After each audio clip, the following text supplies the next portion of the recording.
हमारी आज की ये कहानी एक ऐसे आदमी के ऊपर आधारित है जो कि एक नंबर का ठरकी होता है। वो अपनी वाइफ को छोड़कर दूसरी लड़कियों के साथ में घपाघप करना चाहता है। इस आदमी का नाम मारियो है। वो लड़कियों के साथ में पेलन क्रिया करने के लिए किसी भी हद को पार करने को तैयार है। बुढ़ऊ अपने ठरकीपन में आकर आगे क्या क्या कारनामे करता है ये हम लोग इस मूवी में देखेंगे। तो चलिए इस वीडियो को शुरू करते हैं। इस कहानी की शुरुआत सेकंड वर्ल्ड वार के बाद से होती है। यहाँ लड़ाई और बमबारी से बचने के लिए कुछ अमीर लोगों ने पहाड़ और झील के किनारे एक शहर बसाया।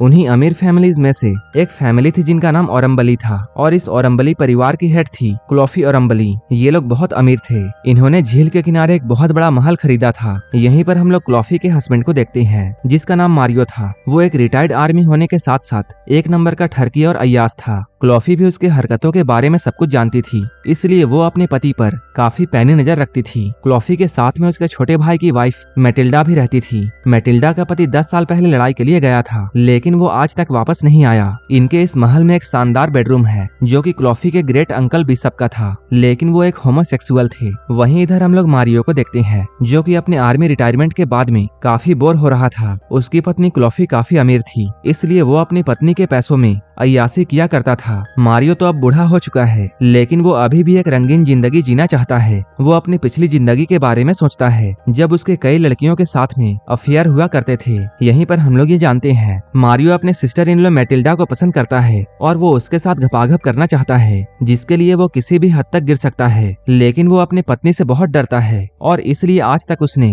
ऐसा कुछ करने का ट्राई नहीं किया, क्योंकि मारियो को सारे पैसे क्लोफी से ही मिलते हैं। इसलिए क्लोफी उसे अपने इशारों पर नचाती है। एक दिन मारियो की मुलाकात एक मार्को नाम के आदमी से होती है जिसकी उम्र मैटिल्डा की उम्र के बराबर होती है। मार्को भी एक आवारा किस्म का आदमी होता है। वो अपने बोट में झील में घुमा करता था और हमेशा अपने दोस्तों के साथ में मस्ती किया करता था। अब मार्को और मारियो दोनों एक ही किस्म के आदमी थे, इसलिए इन दोनों की दोस्ती जल्दी ही हो जाती है। इसके बाद मारियो मार्को को अपने घर में डिनर के लिए इन्वाइट करता है। मार्को भी मारियो के साथ में जाने के लिए मान जाता है। अब मार्को इन तीनों के साथ में मारियो के घर में डिनर कर रहा था। इन लोगों की बातों से मार्को ये समझ जाता है मारियो बाहर तो एक हीरो की तरह रहता है, लेकिन घर में उसकी औकात एक भीगी बिल्ली की है और घर में सिर्फ क्लोफी की ही चलती है। यहीं पर मैटिल्डा के पति एंजिलो के बारे में भी बातें होती हैं। मैटिल्डा के साथ उसकी शादी 10 साल पहले हुई थी। उस वक्त मैटिल्डा सिर्फ 16 साल की थी। शादी के तुरंत बाद ही एंजिलो को लड़ाई पर जाना पड़ा और यही वजह है कि मैटिल्डा शादीशुदा होने के बाद भी आज तक कुंवारी है। लेकिन क्लोफी हमेशा मैटिल्डा को अपने आंखों के सामने रखती है। मार्को जब मैटिल्डा की यह हालत देखता है तब उसे मैटिल्डा पर बहुत तरस आता है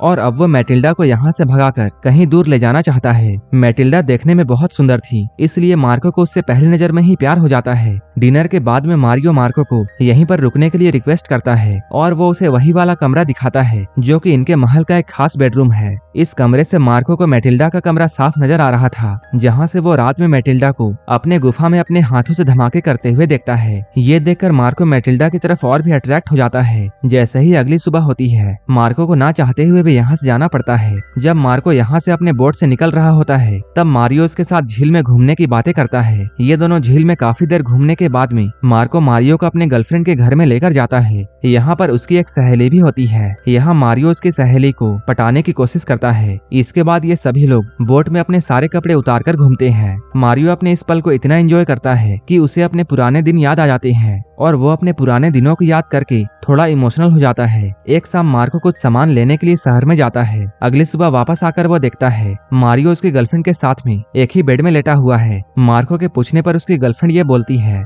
रात में मारियो अकेले नहीं सो पा रहा था क्योंकि उसे बहुत डरावने सपने आ रहे थे। लेकिन मार्को अब समझ चुका था कि मारियो कितना ठरकी आदमी है जो कि पेलन क्रिया करने के लिए किसी भी हद तक गिर सकता है। मार्को ये सब बातें जानकर भी उसे ज्यादा फर्क नहीं पड़ता है क्योंकि वो भी अपने गर्लफ्रेंड के लिए बहुत सीरियस नहीं था। मारियो कुछ दिन मार्को के साथ में ही बिताता है, लेकिन उसने इस बारे में अपनी पत्नी क्लोफी को नहीं बताया था और अब वो वापस जाकर अपनी पत्नी का सामना नहीं करना चाहता था। अभी ये लोग झील में थे और मारियो झील से ही ये देखता है कि क्लोफी का कजन अपने जवान 2 बेटियों के साथ में उनके महल में आया है। अब मारियो को 2 नए शिकार मिल गए थे। इसके बाद वो बिना देर किए जल्दी से अपने घर में लौटता है और वो उन दोनों लड़कियों को बोट दिखाने के बहाने बाहर लेकर जाता है और अब वो उन दोनों के साथ में अपना ठरकीपन शुरू करता है। लेकिन तभी अचानक इन लड़कियों के फादर यहाँ आ जाते हैं और वो मारियो की गंदी हरकतों को देख लेते हैं। मारियो को ऐसा करता हुआ देखकर क्लोफी का कजन मारियो को बहुत गालियां देता है और अपने दोनों बेटियों को यहाँ से लेकर चले जाता है। उस वक्त मार्को भी यहाँ पर मौजूद होता है। वो भी मारियो को ऐसे घटिया हरकत करते हुए देख रहा था। मार्को जब इनके घर के माली से मिलता है, माली भी मार्को को मारियो के बारे में ये बताता है कि मारियो एक नंबर का गिरा हुआ आदमी है जो कि कभी कभी उसकी बेटी के साथ में भी गलत हरकत करता है। इसलिए उसने मारियो को ये धमकी दिया है, अगर मारियो ने उसकी बेटी के साथ में कुछ भी गलत किया तब वो मारियो के छोटे चेतन को पेड़ की टहनियां काटने वाले कैंची से काट देगा। माली ये बातें जोर जोर से मारियो के सामने बोल रहा था और उसकी बातें क्लोफी भी सुनती है, लेकिन वो माली को ऐसा बोलने से नहीं रोकती है क्योंकि वो अपने पति के हरकतों को जानती थी। इस सीन को देखकर हम लोग ये समझ पाते हैं कि मारियो की हालत उसके घर में एक कुत्ते की तरह है। अब तो उसके पत्नी के साथ साथ घर का माली तक उसकी इज्जत नहीं करता है। मारियो की काफी बेइज्जती होने के बाद में वो रात में मार्को से मिलने के लिए जाता है। वो बताता है वो और मैटिल्डा एक दूसरे से बहुत प्यार करते हैं, लेकिन उसकी पत्नी क्लोफी की वजह से वो मैटिल्डा को नहीं पा सकता है। लेकिन अब मारियो मैटिल्डा को पाना चाहता है और इसलिए वो मार्को से मदद मांगता है ताकि मारियो मैटिल्डा को लेकर मार्को के बोट में जाए और मार्को भी दूसरी तरफ से अपनी गर्लफ्रेंड को लेकर बोट में आ जाए। असल में मारियो ने मार्को के सामने में अपनी प्यार वाली झूठी कहानी इसलिए बताई क्योंकि उसे ये मालूम चल चुका था कि मार्को और मैटिल्डा एक दूसरे के करीब आ रहे हैं और मारियो उनके बीच में वैसा कुछ भी शुरू होने नहीं देना चाहता है। और वो मार्को को उसकी गर्लफ्रेंड को भी बोट में लाने के लिए इसलिए कहता है ताकि मैटिल्डा ये देख सके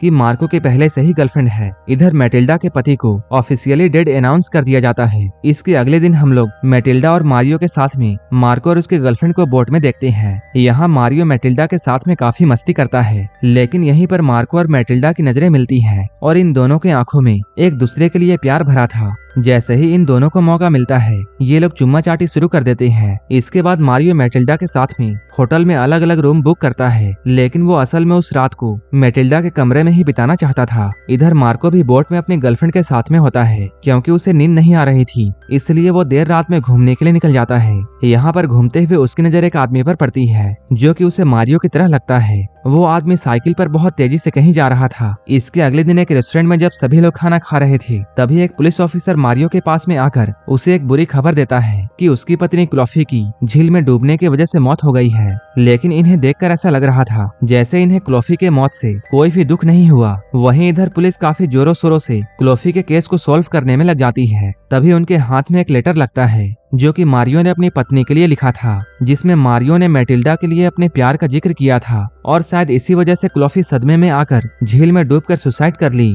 अब पुलिस इस केस को एक सुसाइड केस बनाकर बंद कर देती है। इसके कुछ ही दिनों के बाद में मारियो मैटिल्डा से शादी कर लेता है और अब ऐसे ही 3 महीने बीत चुके हैं। मारियो और मैटिल्डा अपने शादीशुदा जिंदगी को बहुत एंजॉय करते हैं। वहीं मार्को भी अब अपनी जिंदगी में काफी आगे बढ़ चुका है, लेकिन अब उसका ब्रेकअप उसकी गर्लफ्रेंड से हो चुका है। एक दिन वो मारियो और मैटिल्डा से मिलने के लिए उनके घर पर जाता है। यहाँ पर उसे ये मालूम चलता है कि मारियो और मैटिल्डा के बीच में रिलेशन अच्छा नहीं चल रहा है और मैटिल्डा के प्रति मारियो का अट्रैक्शन बिल्कुल भी खत्म हो चुका है। बीच में जब मारियो यहाँ से उठकर कहीं जाता है तब मैटिल्डा मार्को के पास में आकर ये कहती है कि उसे ऐसा लगता है जैसे क्लोफी ने सुसाइड नहीं किया था बल्कि मारियो ने ही उसे मारा है। इस पर मार्को कहता है उसे भी ऐसा ही लगता है क्योंकि उस रात में उसने एक आदमी को देखा था और वो आदमी उस रात साइकिल में तेजी से कहीं जा रहा था। हो सकता है कि मारियो उस रात में साइकिल से ही घर वापस आया हो और उसी वक्त उसने क्लोफी को झील में डुबाया हो। एक दिन अचानक से मारियो के घर में एक आदमी आता है जो कि और कोई नहीं मैटिल्डा का पति एंजिलो था, जो कि पिछले 10 साल से लापता था और उसे ऑफिशियली मरा हुआ डिक्लेयर कर दिया गया था। लेकिन यहीं पर हम लोग ये जानते हैं कि एंजिलो यहाँ मैटिल्डा के लिए नहीं आया है बल्कि इसलिए आया था कि उसे अपनी बहन की मौत की खबर मिली थी।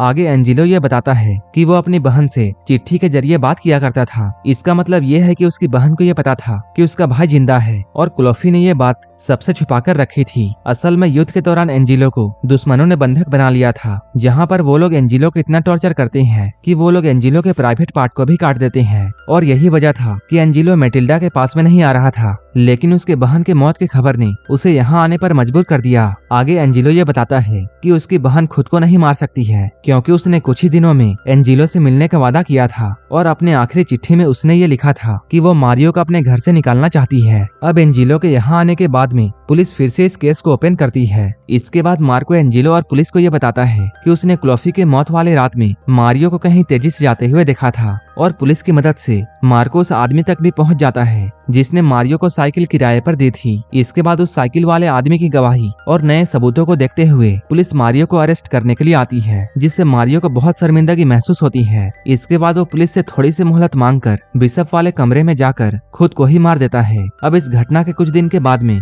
एंजेलो अपनी सारी प्रॉपर्टी मैटिल्डा के नाम पर कर देता है और वो उससे कहता है कि वो कभी भी अब वापस नहीं आएगा, क्योंकि उसने इस देश के बाहर में अपना एक बहुत बड़ा व्यापार खड़ा कर दिया है और उसकी जिंदगी वहाँ पर बहुत अच्छी है। इतना कहते हुए एंजेलो यहाँ से जाता है। जिस दिन मारियो ने खुद को मारा था उस दिन मार्को और मैटिल्डा एक दूसरे के साथ घपाघप कार्यक्रम करते हैं। अब मारियो के मौत के बाद में मैटिल्डा मार्को के साथ में शादी करना चाहती है, लेकिन मार्को उसके साथ शादी करने से इनकार कर देता है क्योंकि वो अब अपने बोट में बहुत खुश है और वो अभी तक इस बात को कंफर्म नहीं कर पाया है कि उसने जिस आदमी को साइकिल पर देखा था वो मारियो ही था, वो कोई और भी हो सकता है। और उसने मैटिल्डा के कहने पर ही पुलिस को ये बयान दिया था और नकली गवाही भी दिलाई थी। इस सारे साजिश के पीछे मैटिल्डा का भी हाथ हो सकता है, इसलिए मार्को से हमेशा के लिए अलविदा कहकर अपनी खुशहाल जिंदगी में लौट जाता है। मैटिल्डा के अकेलेपन के साथ में ये मूवी यहीं पर खत्म हो जाती है। ऐसे ही मूवीज के लिए आप हमें टेलीग्राम और इंस्टाग्राम पर फॉलो कर सकते हैं, जिसका लिंक डिस्क्रिप्शन में दिया हुआ है। अगर मूवी अच्छी लगी हो तब एक लाइक जरूर कर देना और ऐसे ही मूवीज के लिए मेरे चैनल जरूर सब्सक्राइब कर लेना। तो मिलते हैं हमारे नेक्स्ट वीडियो में।